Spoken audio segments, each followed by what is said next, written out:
Dr. Brad Stanfield, thanks for coming on the podcast. Could you start with an introduction of who you are and what you do, please? Yeah, thanks, Owen. So I'm a medical doctor, primary care physician in New Zealand. And so I've been a practicing doctor for about 7 years. And I wanted to start a YouTube channel because I've just thought there was a lot of people who were focusing in on what sort of cell research and mice research showed. And it's quite easy to get excited about the latest and greatest, supplement or, fasting strategy or whatever it may be. But what really matters, I think, is the human clinical research. So yeah, I just wanted to create a resource that people could go to find the latest research and how to actually be healthy and follow the clinical guidelines to actually make sure that they're doing everything that they can to be healthy. So, yeah, the channel's now about 190,000 subscribers. So it's ticking along. It's been a lot of work and a long road, but yeah, it's exciting to see where the channel's going and hopefully the good that it's doing as well. Yeah, I think it's helping a lot of people from just looking through the comments and stuff. Yeah, this is great. A lot of your stuff kind of focuses, I suppose, on longevity, which you could argue is a byproduct of just being healthy for a long time. What would you say like the main bang for the buck longevity practices are? Yeah, it's quite easy to get distracted by the latest supplement, and as I was saying before, but really the bang for the buck is diet, exercise, sleep, meditation, socializing, life purpose. Those are the things that really matter. And then the other things that are exciting, such as, creatine to help with muscle performance after exercise, those are interesting. But once you really need to focus in on the foundations of health. So again, it's diet, exercise, and sleep. And I think yeah, too many people forget that. And so that's one of the things I try and, emphasize on my channel, that even though I'm talking about a particular supplement, it really is diet, exercise, and sleep at the end of the day. Yeah, I think people almost want it to be a supplement because people know that they should be sleeping better, exercising, having a cleaner diet, but yeah, it's not sexy, but like it works. So, okay. Um so what to you is a great diet? Like what kind of things do we Yeah, want to be having to, because I know you say, I believe that you can kind of have there's not just like one diet, you can kind of have like a range, but there's a couple of key things that you look for. So what are those? yeah. So on that point, I do want to emphasize that there's not one diet that's perfect for everyone. So it does come down to individual tastes and preferences, but there are some crucial things that we ideally want to target with a diet. So, for example, most people do not get enough protein in their diet. So ideally, we want to have about 1.6 grams of protein intake per kilogram of body weight per day.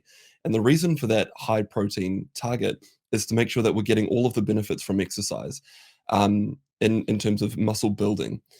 Uh, as we age, particularly from about the age of 55 to 60, our muscle stores, they really start to decline. So there's two key ways to stop that from happening. That's resistance exercise, and again, making sure that you're getting enough protein. So when you actually have a look at how much protein that is, it's quite a lot. So for an 80 kilogram person, that's about 128 grams of protein every day. And let's take beef, for example. 100 grams of beef, that's only 25 grams of protein that your body can actually use. So that's, a lot, that almost half a kilogram of beef per day. Now, I'm not saying that anyone should be eating half a kilogram of beef every day. I'm just trying to use that as a point as to how much protein that actually is. So whenever you're having a meal, just think, where's my protein coming from? So a lot of the patients that I see at the clinic, they have, toast for breakfast, and that's okay, but where's the protein in that? And because we want to make sure that we're spacing these protein meals throughout the day, so about 3 to 4 hours apart for every protein meal. And again, that's to try and stimulate the body's own muscle building process and protein synthesis. So yeah, that would be one of the crucial things that I try and emphasize to patients, is make sure that you're getting enough protein.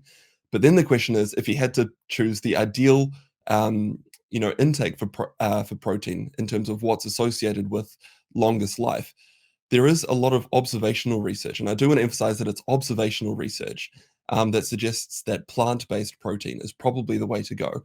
Now, there's a lot of confounding factors in that research. So, for example, if people are having beef, generally they have not particularly high quality beef. They have it with, mixed with simple carbohydrates. So say, for example, if you're having low quality burgers with quite sugary bread, and you mix that with beef, that confounds the research and confounds the observational research that we do have.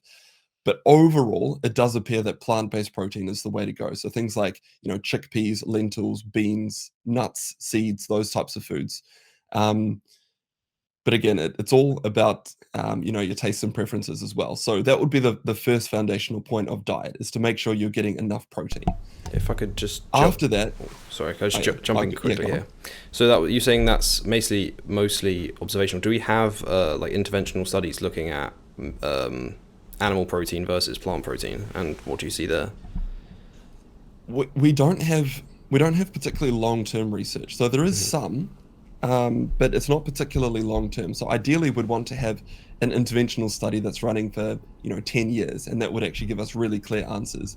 At the moment, most of the nutritional research that we've got is questionnaire research. So they'll follow up, hundreds, if not thousands, of patients, but the research is basically just giving food questionnaires to people. And so they'll fill out this questionnaire over a number of years, and they'll be followed up for 5 or 10 years, and from that we can see what are the cardiovascular disease rates, what's the mortality, but it's just observational. It's not, as you say, an interventional study. This, to my knowledge, is not particularly great long-term interventional studies that look at the types of protein, and that's why there's still a lot of debate. You'll have the vegan community, you'll have the carnivore community. I think what's good about both of those communities is that they're now focusing on how much protein we actually need, which is great. So one of the criticisms of the vegan diet is that a lot of people don't get enough protein, but the vegan community is actively encouraging their followers, if you like, to make sure that they are getting enough protein, because there's fantastic plant-based protein sources. And I just wonder whether a lot of the benefits that people seem to be getting from the carnivore diet is because they're getting enough protein. Another thing to point out, I'd say, with both of those diets is they're being intentional about what they're eating. They're not just eating like junk food every day, So I do wonder if all these amazing benefits, it's just because you're kind of getting rid of all this rubbish. Yeah. Were you going to go on, before I interjected, you were going to go on to talk about the next thing you look for in a diet? Yeah, I was just going to talk about the next sort of pillar of designing a diet, which is carbohydrates. So carbohydrates have got a bit of a bad name now, particularly because of things like the ketogenic diet, which is a bit unfortunate. It's a bit like throwing the baby out with the bathwater. There are some carbohydrates, such as fruits and vegetables, which are fantastic for the body. But you've got people saying, well, fruits have got lots of fructose. Fructose is converted into, sugar or glucose into the body. Therefore, we should not be having fruits. And that's really unfortunate, because overwhelmingly we've got fantastic research showing that fruits are great for the body. So the types of carbohydrates that we want to be cutting out are things like, biscuits and pancakes and donuts and those simple refined carbohydrates. Those are the ones that we want to be cutting out. That also includes things like white rice. I'd say, if you're going to have rice in your diet, ideally you want to be having brown rice. You want to have the least processed rice that you can, because it's the fiber that really matters with carbohydrates. So, I for every morning with my breakfast, I have oats.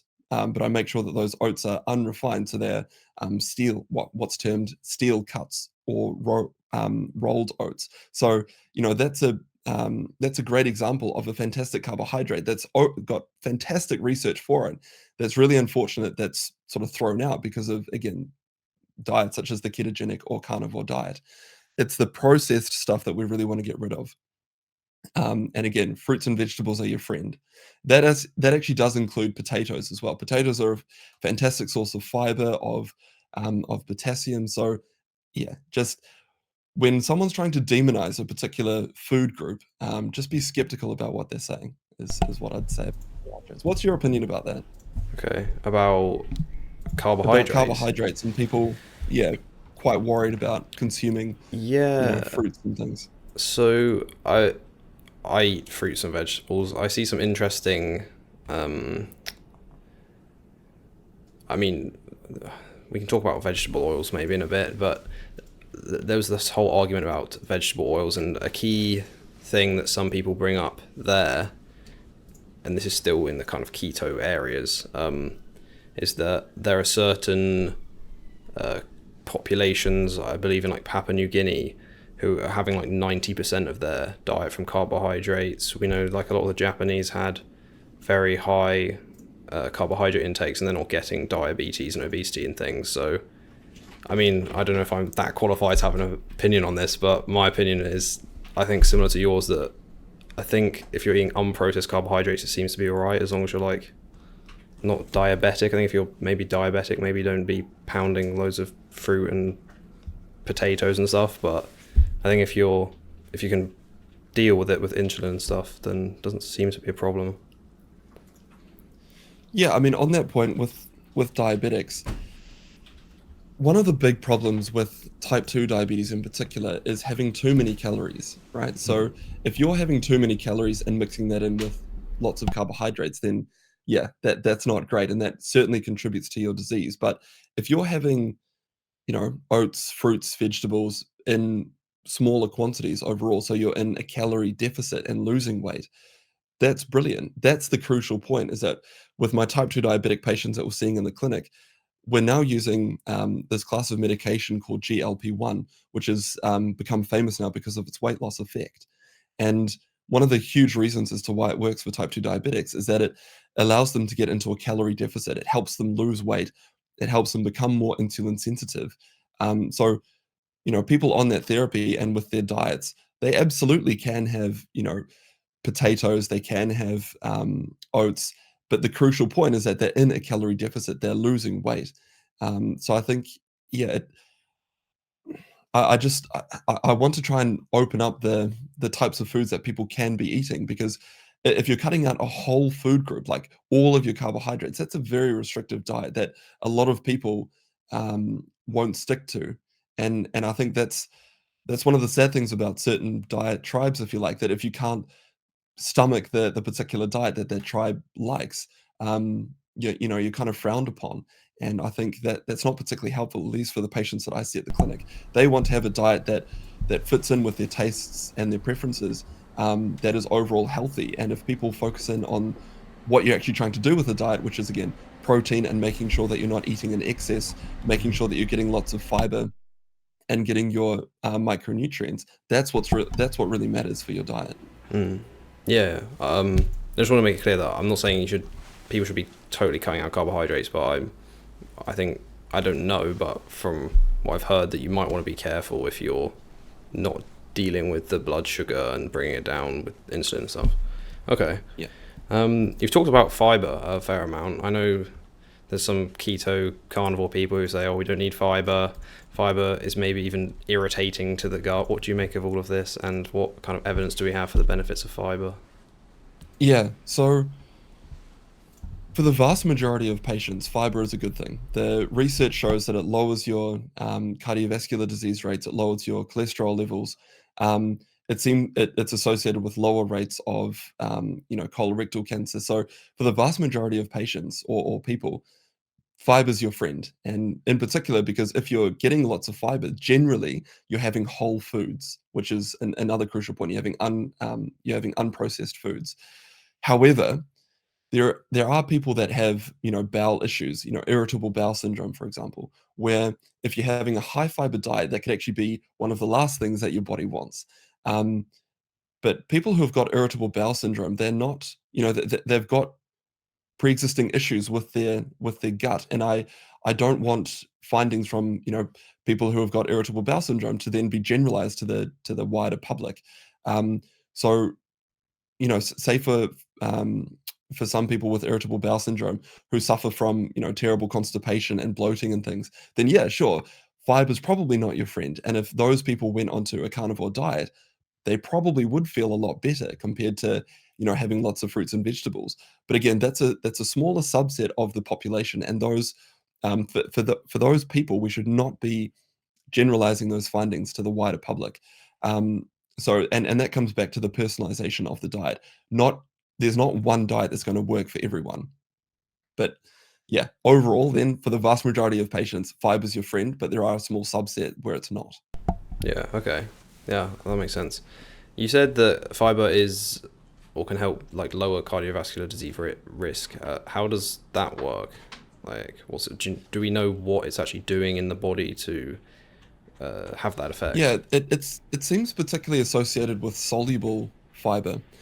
There's complex interactions that happen with our gut bacteria that we don't fully understand yet in terms of our gut bacteria and our immune system. So it does seem to have a possible anti-inflammatory effect.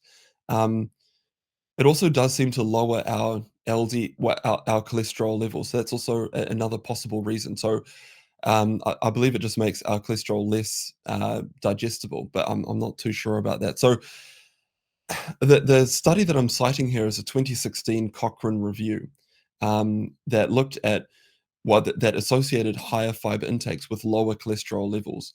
So I think that's probably the reason as to how we're seeing lower cardiovascular disease rates. But again, there's possibly an anti-inflammatory effect as well.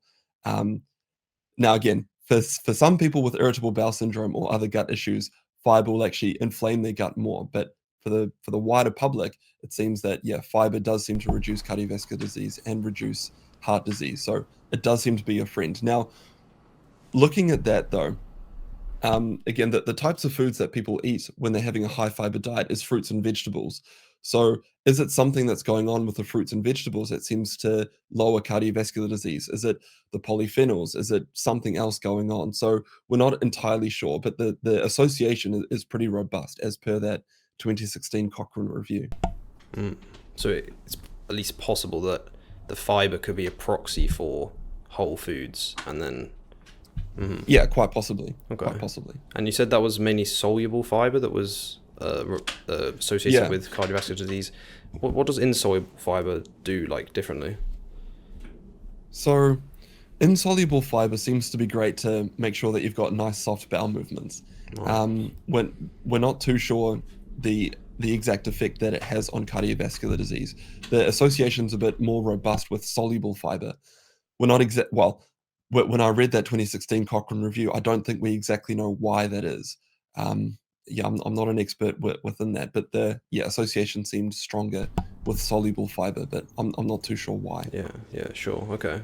And is there particular foods that are going to have more soluble versus insoluble fiber? Should we be trying to include more soluble fiber in our diets? Do you think Yeah, like that? to be honest, it's probably getting a bit too much into the weeds. I think people just need to focus in on, yeah, winding it back a bit and focusing in on the whole diet aspect.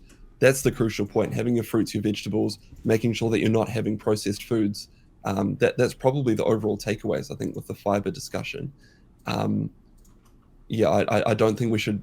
I Yeah. don't think people necessarily need to worry about getting bogged down with soluble versus insoluble fiber, particularly because there's so much within the nutritional space that we don't know. So you might be trying to follow, some particular research that maybe doesn't pan out, in later years. So I think, yeah, winding it back, focusing on the whole diet aspect.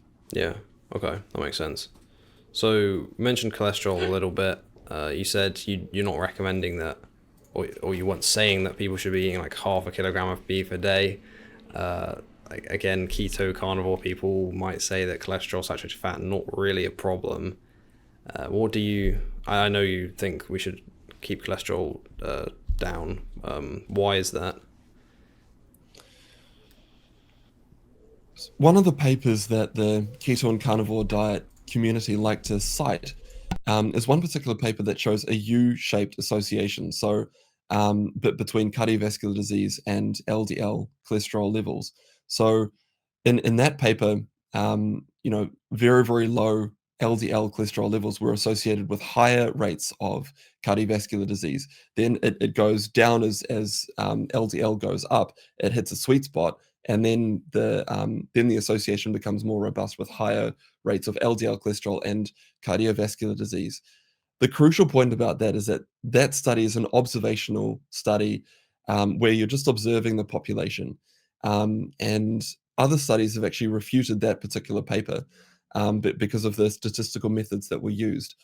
What we really want to focus in on is the interventional studies. So if you've got a person, well, say at the clinic, if I've got a person sitting in front of me and I'm trying to reduce their cardiovascular disease, and we actively make a change, be it in, through diet or through medications or through exercise, and we actively lower their LDL cholesterol levels, overwhelmingly, the interventional research shows that when you lower someone's LDL cholesterol levels and their ApoB levels, you lower their chance of having issues with heart attacks and things.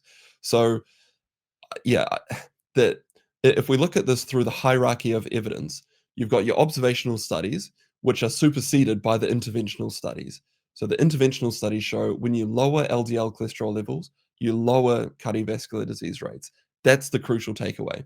So yeah, generally, the lower your LDL cholesterol, the more protection you have against cardiovascular disease. And I think we should be very, very wary of people trying to talk about a U-shaped association, because there's U-shaped associations with insulin levels. There's U-shaped associations with blood sugar levels as well, and there's also U-shaped associations with weight. So if you took all of the U-shaped associations, people would be obese, they'd be pre-diabetic, they'd have relatively high LDL cholesterol levels, and if we just went by the observational studies, would be the ideal person in terms of their cardiovascular disease. And clearly that's not the case. Clearly that's not what we're trying to do. We want to be relatively lean. We do want to have low blood sugar levels, and we do want to have low LDL cholesterol levels.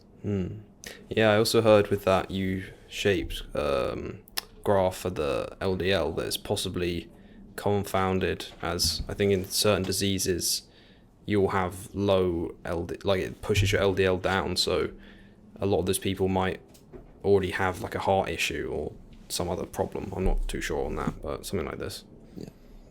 Yeah, that's right. Quite unwell people sometimes have very low LDL cholesterol levels, and they're not unwell because they've got low LDL cholesterol. It's the other way around. They're unwell, and because of that, the LDL cholesterol levels are low. It's not the other way around. Yeah, okay. There is some talk of how native LDL is not necessarily a problem, but it's when this LDL gets damaged that this kind of starts atherosclerosis. Do you believe that, or is native LDL a problem as well? Yeah, there's some people who will talk about small dense LDL or oxidized LDL being the problem. When that was thoroughly investigated, that doesn't seem to be the case. What does seem to be the case is um, lipoproteins, which have got an ApoB protein or an ApoB tag.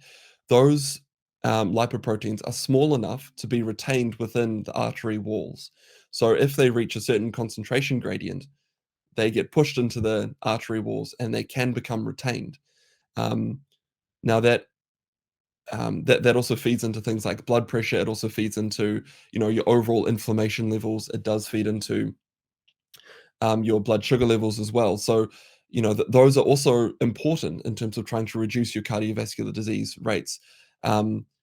But yeah, I think people who are saying that it's small dense LDL or oxidized LDL, I just don't think that um, that's been thoroughly disproven in the research that we've got. And that's why on your standard cholesterol blood panel, you've just got your LDL cholesterol. It's not broken down further than that because there's no advantage for for breaking it down further than that. So yeah, I'd just be, again, skeptical about people talking about oxidized or small dense LDL. Yeah, okay. I heard this metaphor that like the LDL is kind of like wood, and then you have something else that's like the spark, which then damages it and causes the problem. And then people talk about, oh, we want to remove the spark, which whatever they believe it to be, high sugar or inflammation.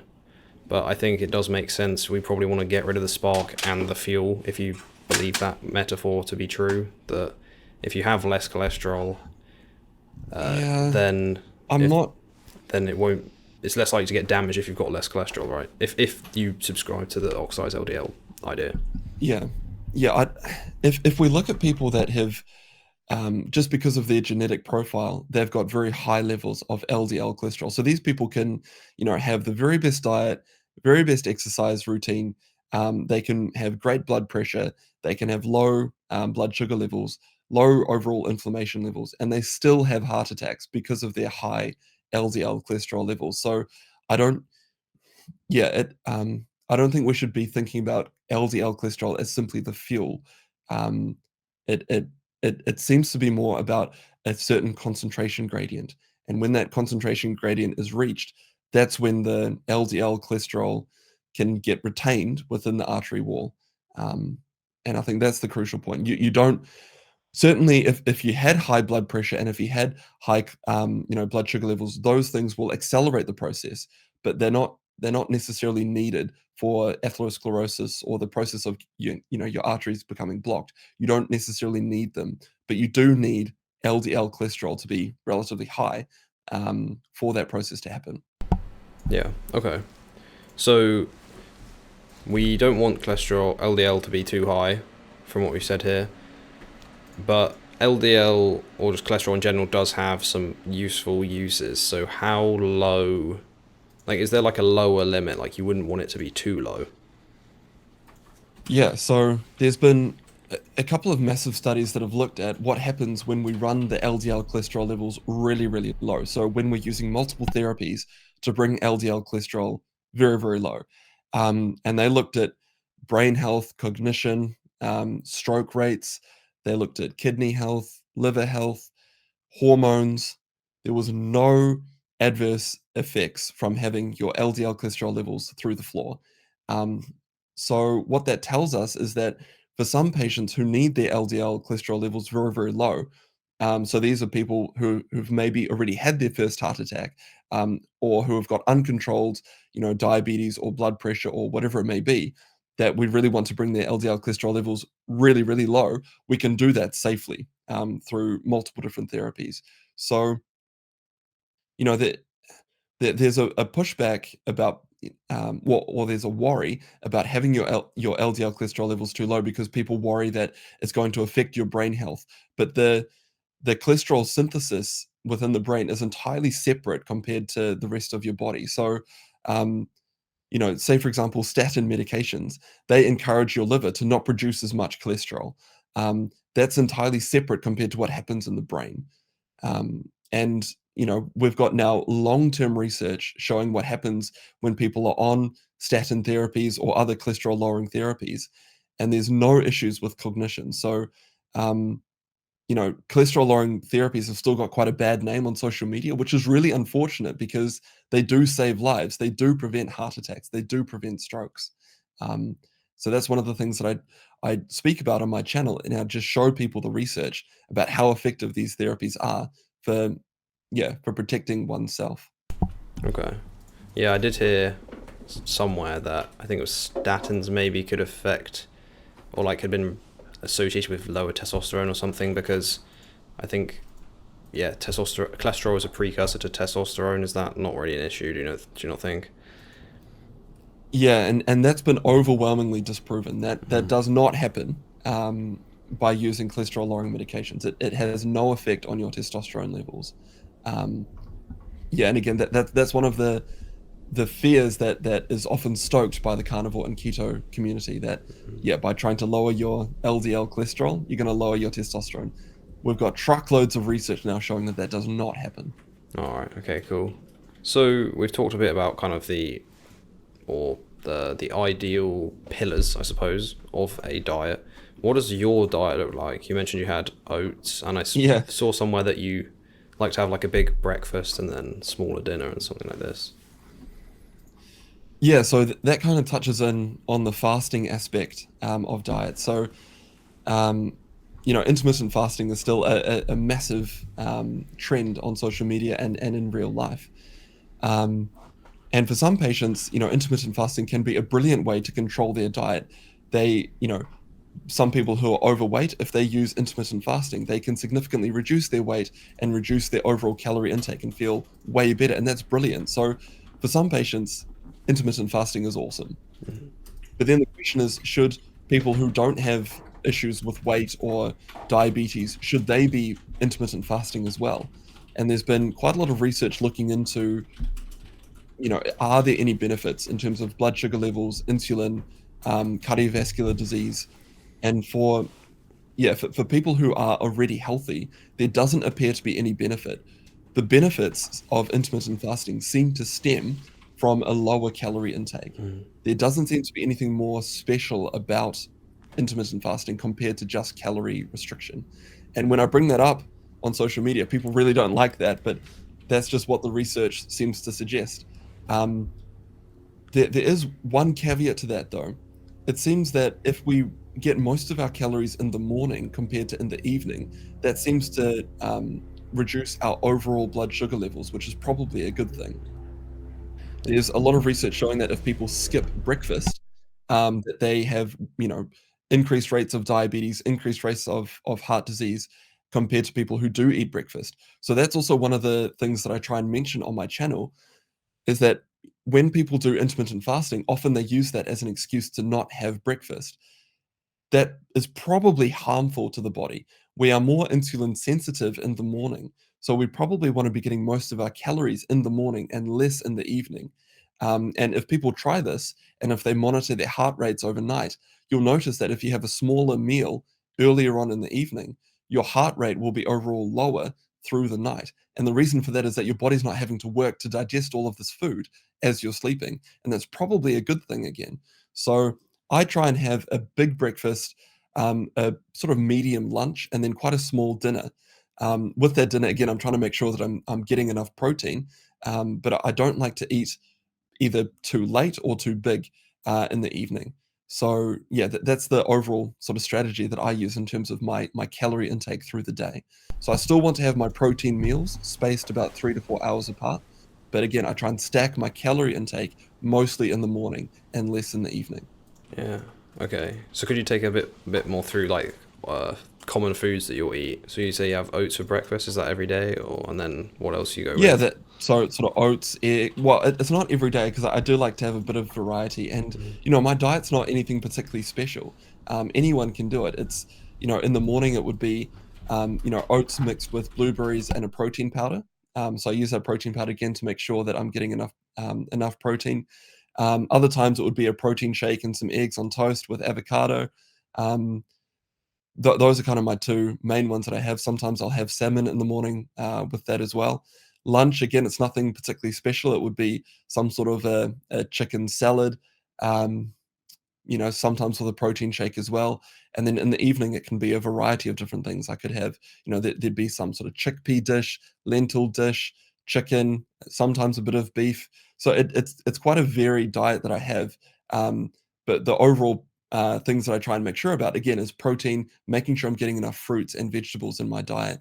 So it's it's not. I don't think it's rocket science. I think people often over worry about their diet, but if you've got those fundamentals in place, you can have a really wide and varied diet, and that's probably a good thing as well.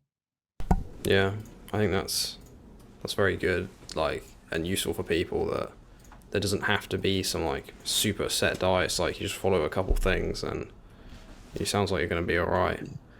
So Well, yeah, and some people absolutely love different foods and cooking and tasting different flavors, and that's great. I think yeah, that's one of my criticisms about being within a diet tribe is that often it's incredibly restrictive, and I think that's a shame. I think food can and probably should be enjoyed, um, so long as those foundations of diet and health are followed. Again, protein, making sure that it's a whole food diet, and not having too much saturated fat in your diet. So, yeah, the saturated fats are typically from animal sources. So if you're having beef, just make sure it's lean cuts of beef. It's the same with chicken or anything like that.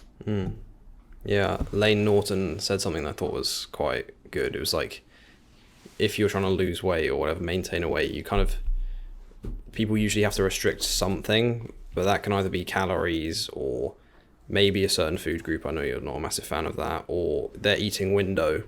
And some people find it easier. Some people don't mind like kind of following their calories. Some people find it easier to just have a window. But in all instances, you are doing the same thing. You're keeping your calories at a certain level. So yeah, I think that's important to just choose what is the easiest for people and then just go with that. Okay. Yeah, and what diet can you actually stick to? Because there's no point in being on a highly restrictive diet for a couple of months, only to go back to your original ways, a couple of months later. So one of the things that we try and emphasize in the clinic is make small changes that you can stick to over the long term. and sort of build upon those small changes. So it's not an overnight change, because again, most patients, if you try and radically change their diet overnight, it's generally not going to stick. And that's why I'm a little bit against, those restrictive diets, because in the real world, often they don't work. The people that they do work for, they generally create that diet tribe of their own and perpetuate that through social media. And I don't think, for the general public, I don't think that's helpful. Because there is, in a lot of people, this kind of idea that a diet is something that's like bad and like, oh, I'm on a diet, it's like I'm not having a good time, but I think that's exactly, I don't think that's how it should be. It should be just how you eat all the time, and you actually like it, and you can stick to it, like you said, because otherwise you're not going to see the benefits. Okay, so you mentioned, almost one of the first things you mentioned was that you're a big fan of like having a good amount of protein. I know there is a bit of fear around like mTOR in the longevity space. What are your thoughts on that? Yeah, so that those fears come from two lines of evidence. One of them is a mouse study. So this particular study tried lots of different diets at the same time with different mice, and the diet that was associated with longest life was a low protein, high carbohydrate diet. So one of the theories for that was that there was less mTOR activation, so less building of your own proteins.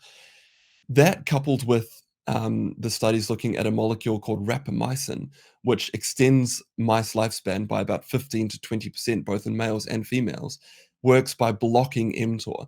So if you've got a diet that doesn't activate mTOR as much, and you've got a drug that blocks mTOR, and both of those things are associated with longer lifespan, you can see why the so-called longevity community was saying, okay, we should not be having much protein in our foods. The caveat to that is that those are mice studies, they're not humans. The human observational studies show that higher protein intake is associated with longer lifespan. And one of the reasons for that, well, one of the possible reasons for that is this idea of frailty. So as we get older, and we mentioned this earlier on in the podcast, people from about the age of 55 to 60, their muscles really start to waste away. And that's one of the crucial things that we want to stop happening. Because when your muscles waste away, that's associated with loss of independence and higher rates of mortality or death rates. So if you're telling a 65-year-old person to not have much protein, you're probably accelerating their muscle loss as they get older, and that's the last thing that we want to do. We want to be strong as we get older. So yeah, I think it's important not to overinterpret the mice studies that we've got. I think we've got higher, yeah. We should be focusing on what the human research shows. Human research from the observational studies we've got show that higher protein intakes are associated with longer lifespan, and equally, if we're weaker as we get older, that's also associated with higher rates of mortality. Both of those things are fixed if we increase our protein intake. So that's why there's a trend now, and I'm so glad it's a trend to increase our protein intakes overall. But the crucial thing, as we mentioned earlier on, it's probably it, it's probably better to focus in on increasing your plant-based protein intake rather than having too much fatty cuts of meat, for example. Okay. I also heard that, correct me if I'm wrong, that as we get older, we're also less sensitive to protein for muscle protein synthesis. Is that correct? Yeah, so it's kind of twofold. We don't switch on mTOR as much with the same protein intake. It's also that our gut isn't as good at absorbing foods and nutrients. So the general recommendation that I give to my patients who are over the age of 60 is to increase their protein intake further to 2 grams of protein intake per kilogram of body weight per day. So that's up from the 1.6 that people younger than the age of 60 should probably be having. So it's a significant protein intake that I think most people should be having. And so for older adults, I generally suggest to them that if it's a financial option, to start having protein shakes. Just make sure that the protein powder that you select is a low sugar option. because a lot of the protein powders, they've got, truckloads of sugar, which is, not what we want either. Yeah, and the thing with frailty is, from what I understand, I'm not sure the exact number, but it's quite a large proportion, I think, of deaths over the age of 65 can be traced back to some sort of fall or accident. Someone breaks their hip, then they're in hospital, and then it kind of just goes downhill from there. So the fall maybe didn't like cause them to die, but it was kind of started off this kind of deterioration. Yeah, there's a shocking statistic. So I used to be an orthopedic registrar, so working, to fix broken bones. And when we treated patients who had broken their hip, it was staggering. Half of those patients, and all of the research shows this, half of those patients who we had to replace their hips were not going to be alive within a year. So if you break your hip, that's a huge marker of frailty. And we should be doing everything that we can to not be the ambulance at the bottom of the cliff. We want to make sure that patients are as strong as possible as they're going into their older years. Because if you've got a higher baseline of muscle, that's obviously better compared to if you've got a lower baseline. Because if you've got that lower baseline of strength and it starts to go down, you're far more likely to hit frailty quicker compared to someone who's got that higher baseline. So, the foundations of health, again, getting enough protein and resistance exercise. So I can't emphasize enough that that's the crucial thing if we're focusing in on longevity. It's not so much the supplements. Yeah, okay. So we mentioned plant protein. I know some people say, oh, it's not as bioavailable and there's not as much protein in plant sources. What kind of plant sources would you recommend as a good source of protein? Yeah, so there's lots of good plant sources, which I think we went through earlier on in the podcast. So it's, chickpeas, lentils, beans, nuts, seeds. Tofu can be great for some people. So, those are great plant-based protein sources. But you're absolutely right that the body, say if you had 25 grams of plant-based protein compared to 25 grams of animal-based protein, there'll be more muscle protein synthesis from the animal protein. And that's just because we absorb it a bit better or a bit easier. So you need a bit more plant-based protein to reach the same amount of your own protein building compared to the animal-based. So, if we just wind that forward to what sort of protein powder should people be having? So I have a pea-based protein powder rather than a whey-based protein powder. But I know that I need to have more of the pea protein powder to have the same effect compared to whey. So yeah, that's a crucial point that people need to keep in mind, particularly as we get older. So if people are focusing in on a plant-based diet as they get older, that's another reason as to why they really need to focus in on where is your protein coming from in your foods, and just keep that at the forefront of your mind with any foods that you're preparing and consuming.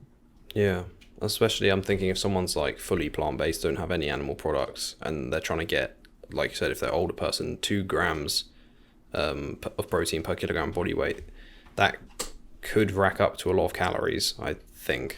I'm not sure if I'm... I mean, obviously more than if you were eating meat, but yeah. Yeah, and this is one of the common criticisms of the vegan or vegetarian diets.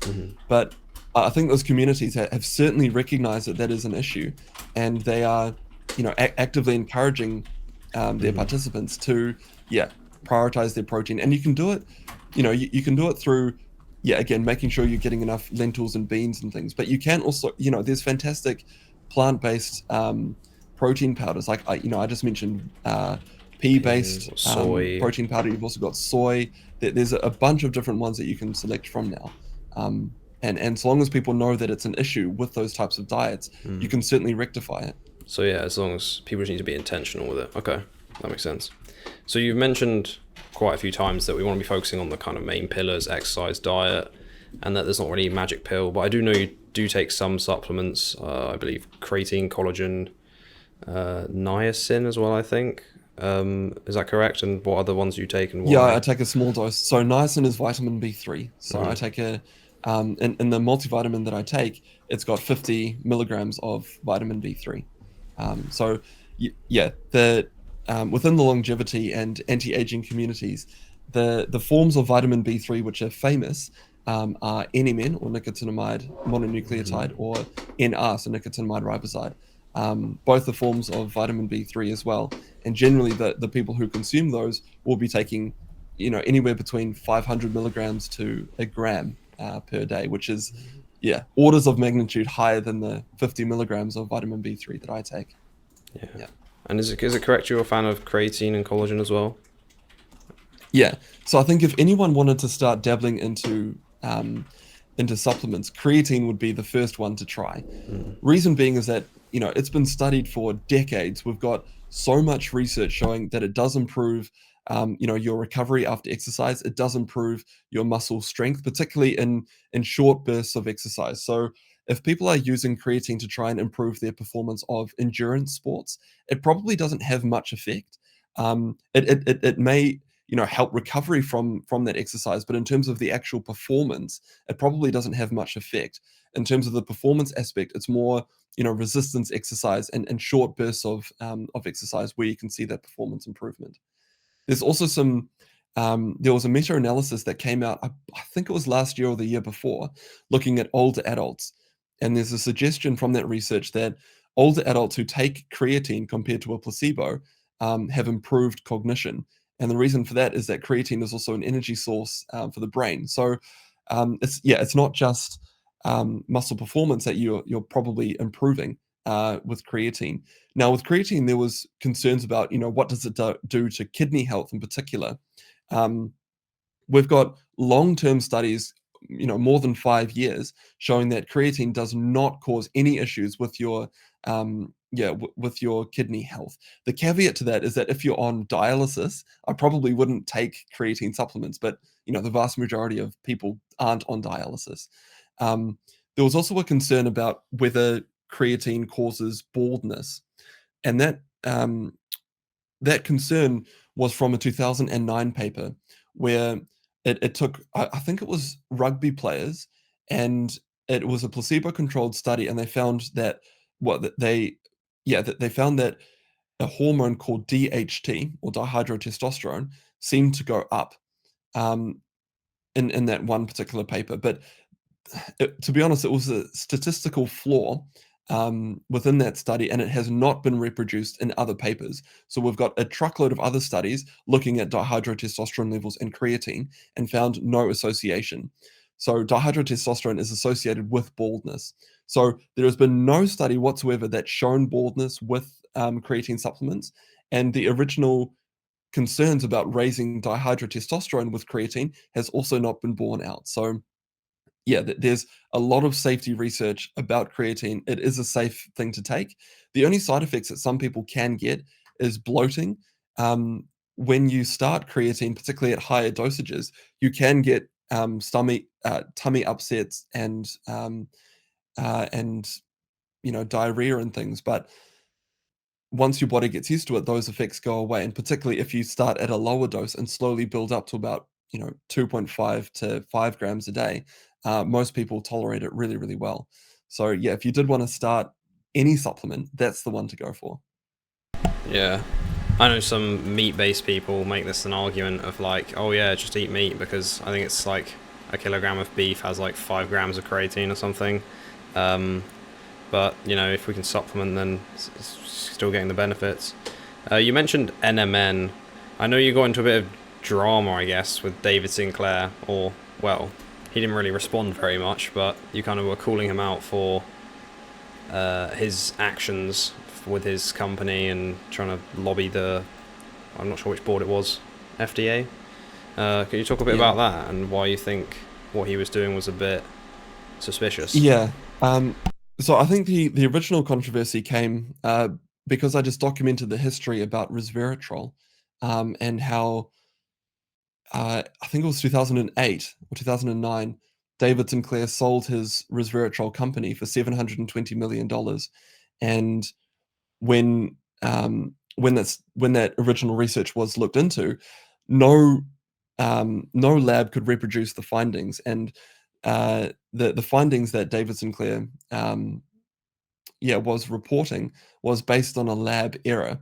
The resveratrol research, all of it was basically debunked. And in the human clinical research, there's been no benefit seen from resveratrol. There's actually probably harms. It seems to blunt the positive effects of exercise. It lowers testosterone levels. So yeah, that was kind of the original controversy. And then there was a separate bit of controversy because David Sinclair's gone on to the Joe Rogan podcast talking about any men supplements, and hyping that up as the next big thing for the longevity space.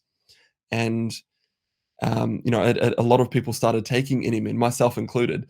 And then I stopped about 2 years ago, but that's sort of beside the point. Then David Sinclair's company lobbied the FDA to ban NMN because they've got a proprietary blend of NMN that they wanted to sort of tie off, which again was his playbook. It was exactly what he did with resveratrol back in the day as well. So I just reported on that, and that sort of generated a bit of controversy. But I think it's important. I think it's important that people know this. The original resveratrol research has been completely debunked, and David Sinclair made millions and millions on that debunked research, and because of all of that hype. And the exact same thing is playing out with NMN supplements.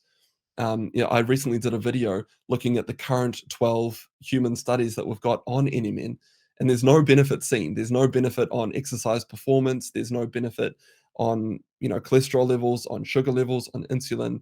There's nothing.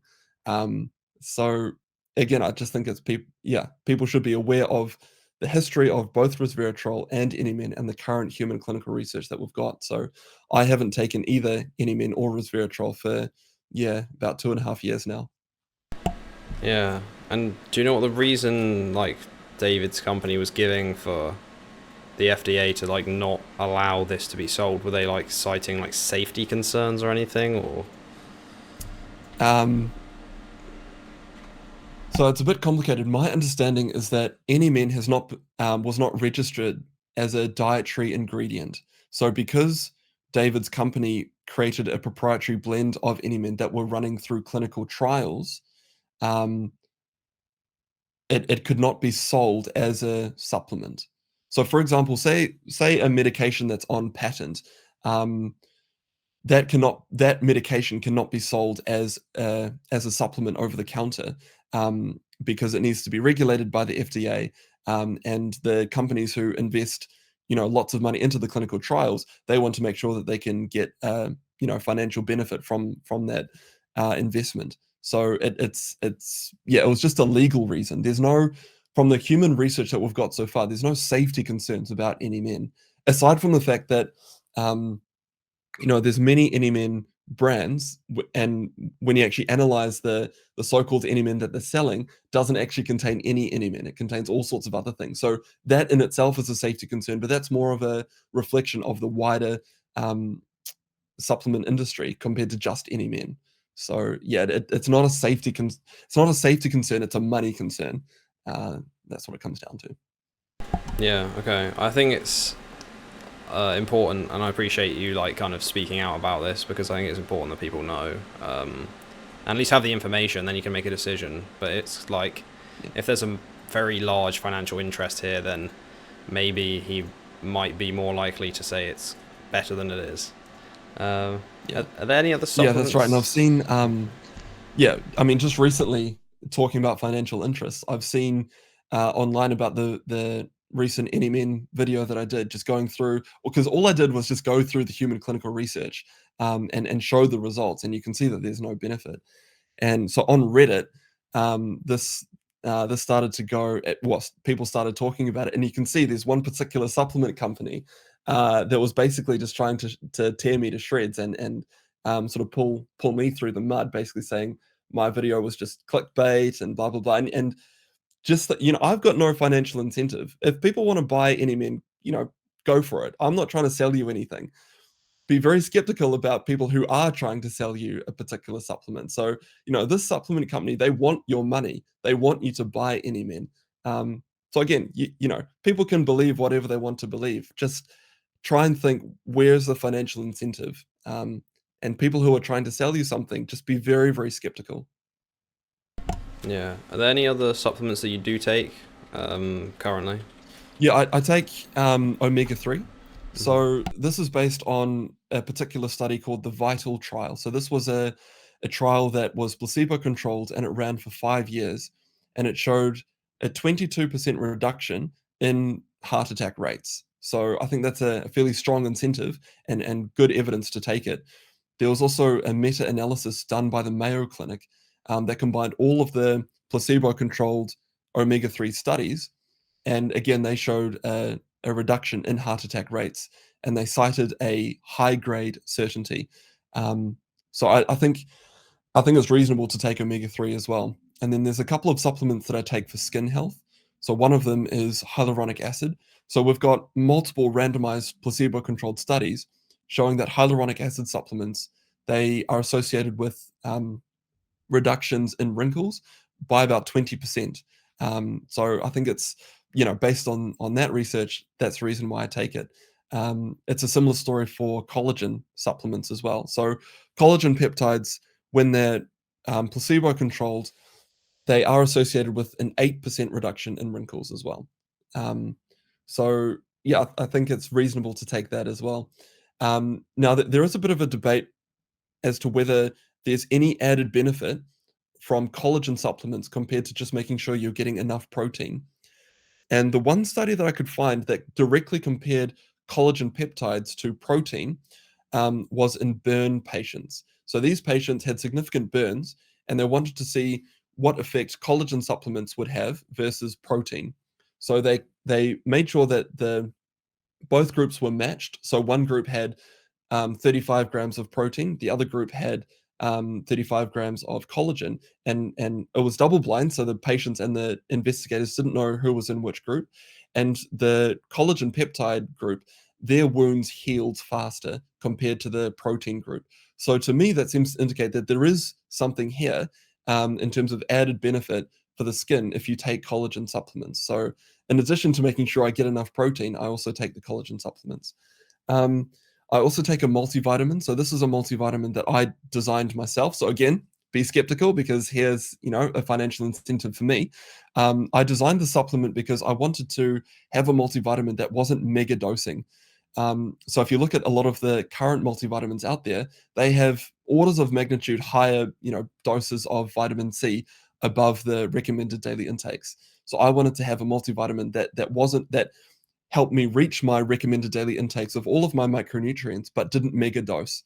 I've called it microvitamin for that reason. So I also take that, and that's also got my magnesium, my vitamin B3, my vitamin K2, and then obviously creatine, which we've talked about.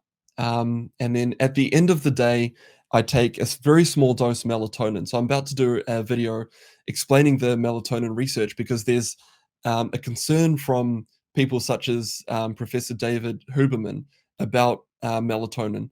And I completely agree with him that we don't want to be taking high dosages of melatonin. So when we sleep, the body creates about 50 to 80 micrograms of melatonin per hour. And so overnight for an 8-hour sleep, that's say about sort of 300. 400? Yeah. Yeah, or 400. So the supplements that you buy, they're, orders of magnitude higher than that. They're, 1 or 2 milligrams, not micrograms, but milligrams, even up to 10 milligrams of melatonin. So we don't know what mega dosing melatonin is going to do to the human body over time, particularly with adolescents, so teenagers who are using melatonin. There is some research to suggest that it may cause issues with timings of puberty and development. So it's not without its risks. I take melatonin because I've kind of always struggled to fall asleep when I want to.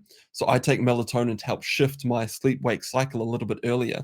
And there's good research showing that if you microdose melatonin about 1 to 2 hours before you want to fall asleep, that does help you fall asleep about 30 minutes quicker compared to if you didn't. But the dose that I take is 300 micrograms, so a very, very small dose comparatively to what you can buy on the market. And that's about it, I think. That's all the supplements I take. Yeah, that's a fair amount, but not as crazy as some people I've heard taking loads and loads and loads. Okay, so you mentioned omega-3s. Do you think about like the omega-3 omega-6 ratio, is that something you see as like potential issue? No. No. Um, the initial concerns about omega-6, again, they were based on observational studies. When you actively try and change the omega-6 intakes, there's no difference. So essentially, it was just associated with a poorer diet. It didn't omega-6 didn't seem to cause issues. It was more a correlation if you were already unhealthy. So no, that's not something that I think people need to worry about. Again, people online will often talk about omega-6, and they will crucify me in the comments for saying omega-6 not isn't particularly interesting. But that's just what the research shows. So yeah, I think people would be far better off focusing in on their diet, on their exercise, rather than omega-3 and omega-6 ratios. Yeah, I think that's what I appreciate like about channels like yours, is that like you bring this, you have the science, you have the papers, and then you also have like the nuance, as we mentioned here, like you were saying earlier. If you're on kidney dialysis, then yeah, maybe don't take loads of creatine, but for most people it seems to be fine. Where I think, especially with social media, we have a lot of people just saying this is terrible, this is amazing, this is like complete evil, and it's like it's never really like that, to be honest, from what I've gathered. So yeah, I appreciate you for doing this, Brad. Where can people go to support you, find out more about your work? Yeah, the first protocol is probably just my YouTube channel, so it's just Dr. Brad Stanfield. I've also got the website, drstanfield.com. And yeah, there'll be some updates to that website shortly. I'm creating a roadmap about what people should be doing to lead a healthy, long life. It's coming up to about 10,000 words now, so it's fairly detailed. But yeah, I'm excited to release that once it's ready. And then also on Twitter, it's just yeah, you can find me there as well. So, but yeah, I really appreciate you, Owen. Thanks for your time. It was fun. Yeah, I think we covered some good stuff here. Maybe debunk some myths and stuff. But yeah, I can tell you really like actually want to help people, and I think you are doing a great job of that. So yeah, keep it going. I appreciate it. Thanks. Yeah, thanks, mate. All right, have a good rest of your day.